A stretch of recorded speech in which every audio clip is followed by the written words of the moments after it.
Philip Benny Squint Lombardo is one of the most intriguing mobsters in New York Mafia history. There are only a handful of confirmed photos of the low-key mob boss. But was this mysterious Mafia heavyweight actually accidentally caught on film? Let's check it out.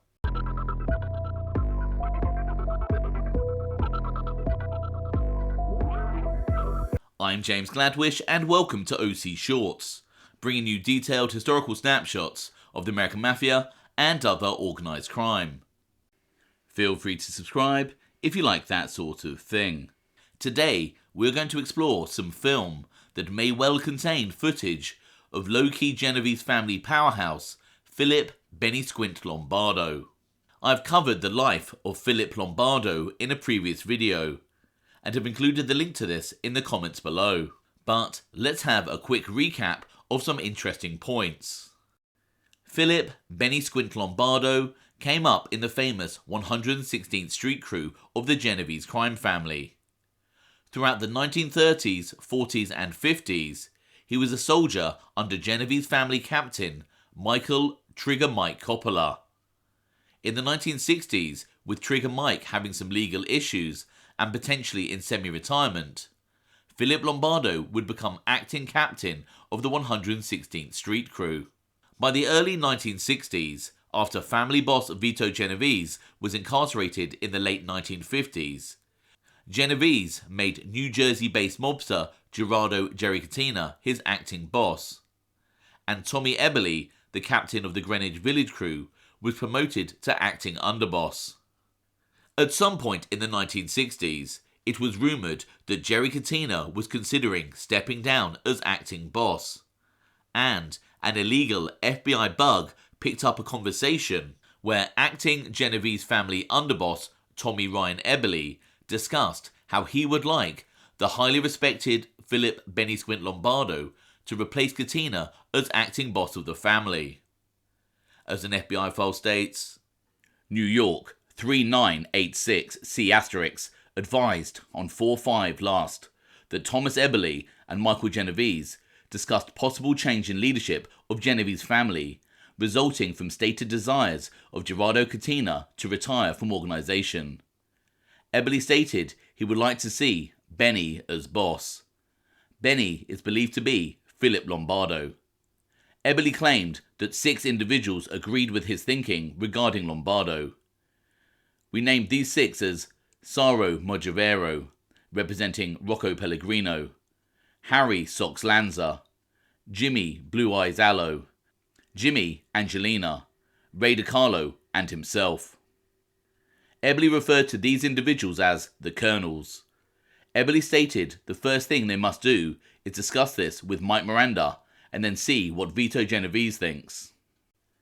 Eboli apparently made this proposition to Lombardo and assured him that he would do more for him than he is doing now, and agreed to be his underboss. Lombardo desired to hold off until he heard more from Katina before making any commitment. As can be seen from this file, Tommy Eboli's idea to have Philip Lombardo installed as acting boss had the support of half a dozen Genovese family captains, again demonstrating how respected Philip Lombardo was. In addition, imprisoned official boss Vito Genovese also appeared to have a soft spot for Philip Lombardo, as an FBI transcript of a recorded conversation involving Tommy Ryan Eboli states, Thomas Eboli: first of all, when Vito went away, and Vito used to talk about Benny, you know how his eyes used to light up, like 2 light bulbs, and he used to call him his little doll. And when he left, the day before he went away, he said, Tom, you stick with Benny, no matter what happens. Benny will never be on the wrong side of the fence. Vito Genovese passed away in prison in 1969, and the succession of leadership in the Genovese crime family has become a subject of much debate among mob historians. Many books and documentaries state that from 1969 until 1981, it was Philip Lombardo who was the official boss of the Genovese family, and that Lombardo would use a series of front bosses such as Tommy Eboli and Frank Funzi Tieri. This information is usually attributed to Genovese soldier turned informant Vincent Cafaro. His testimony would state, Lombardo wanted to stay in the background and keep the heat off himself. So over the years, Tommy Ryan, then Eli Zaccardi, then Funzi Tieri, and finally Fat Tony fronted as the bosses of the family while Lombardo controlled things from the background. In the 1970s, Genovese Crime Family soldier John Big Pussy Russo was recorded stating, "And put this in your mind, Benny Squint is the boss. Don't let anybody tell you any other shit." John Russo's brother, Genovese soldier Anthony Little Pussy Russo, was also recorded later stating, "When they made Andy, first the old man tried to push it through Funzi to make the kid acting capo regime. Benny Squint, which is the real boss, knocked it down. He said, forget about it." Some sources also state that it was Frank Funzi Tieri who was in fact the official boss of the family for a large part of the 1970s. However, better mob historians than myself from the excellent Black Hand Forum website have argued that throughout the 1970s, the leadership of the Genovese crime family changed multiple times, and also included ruling panels, a practice that the Genovese family have a history of implementing. These fellow mob researchers would state that it can perhaps be concluded that the leadership of the Genovese family in the 1970s went approximately as follows. 1969 through to the early 1970s, Jerry Katina was the official boss of the family. And while he was incarcerated in the early 1970s, Tommy Ryan Eboli was the acting boss from around 1970 to 1972, and he would operate with a ruling panel that included the likes of Philip Benny Squint Lombardo and Mike Miranda. From 1972 until 1973, after the murder of Tommy Ryan Eboli, the family may have been run by a panel that consisted of Lombardo, Funzi Tieri, and Mike Miranda.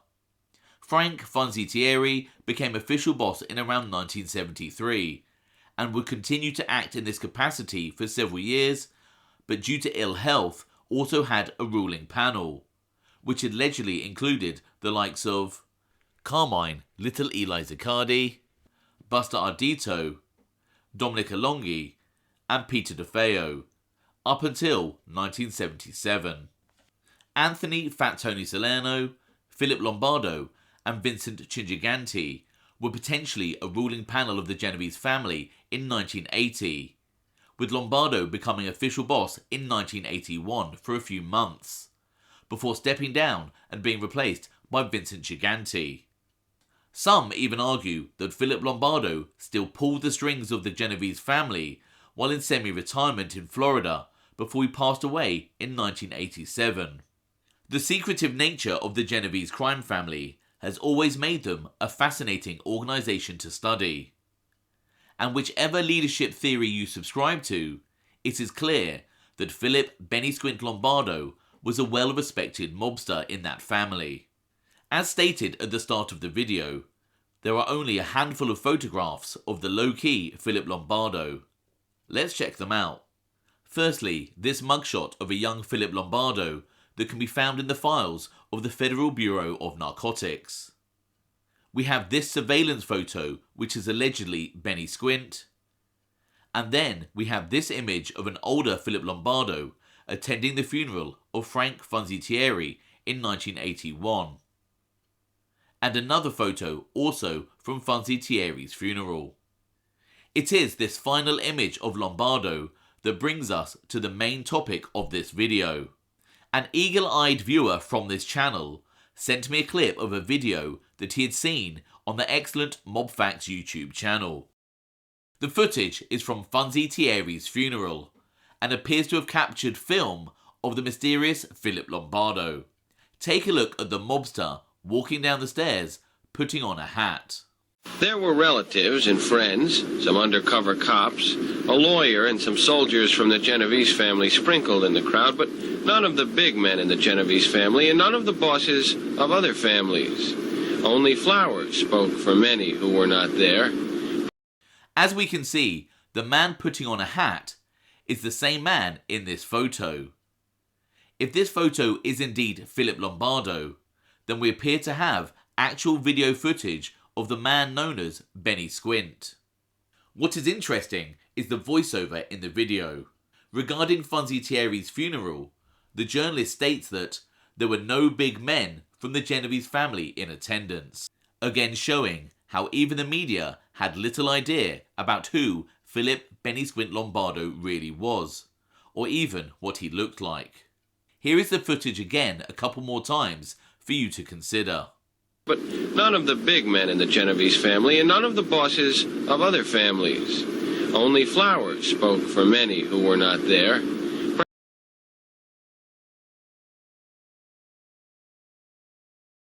Let me know your thoughts on this in the comments below.